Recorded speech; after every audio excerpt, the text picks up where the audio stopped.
এটা দেখায় কেমন সাদা সাদা, একেবারে এক দেখাতেই রিজেক্ট। খাবো না তো খাবো না। আমার মহাজনী আবার লাল লাল ঝাল ঝাল তরকারি পছন্দ করে, এসব তার ভাল লাগে না।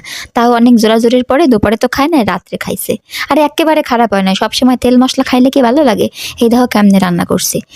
বেগুনটা তো কাইটা নিছি, বেগুন তো একটা না 3-4টা বেগুন কাইটা নিছি লম্বা লম্বা করে। তারপরে মশলা করছিলাম, এই যে মরিচ বাটবো, আর এখানে আদা বাটা, আর কাঁচামরিচ বাটা, আদা বাটা, আর হচ্ছে সরষে বাটা। মশলাটাকে করে নিছি।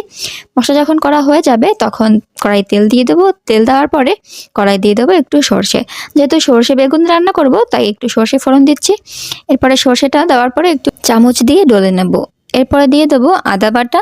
আদা বাটা দেওয়ার পরে ছিটকোচ্ছে তাই একটু জল দিয়ে দিলাম, আর এরপরে দিয়ে দেবো কাঁচামরিচ।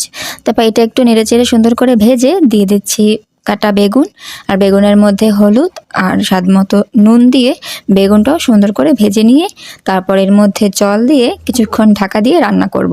ঢাকা দিয়ে কিছুক্ষণ রান্না করার পরে বেগুনটা যখন নরম হয়ে যাবে তখন ঢাকা তুলে 3-4টা কাঁচা লঙ্কা চেরা দেবো, আর দেবো সরিষা বাটা, আর দেবো কিছু ধনেপাতা কুচি।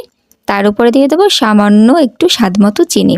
এরপরে সুন্দর করে মিশিয়ে নিয়ে আবার ঢাকা দিয়ে 5 মিনিটের জন্য রান্না করে নেব। তারপরে নামিয়ে নিলেই তৈরি সরিষা বেগুন। যারা একটু কম মশলা খেতে পছন্দ করো আর ধনিয়া আর জিরা খেতে খেতে বিরক্ত হয়ে গেছো, তারা একবার অবশ্যই চেষ্টা করে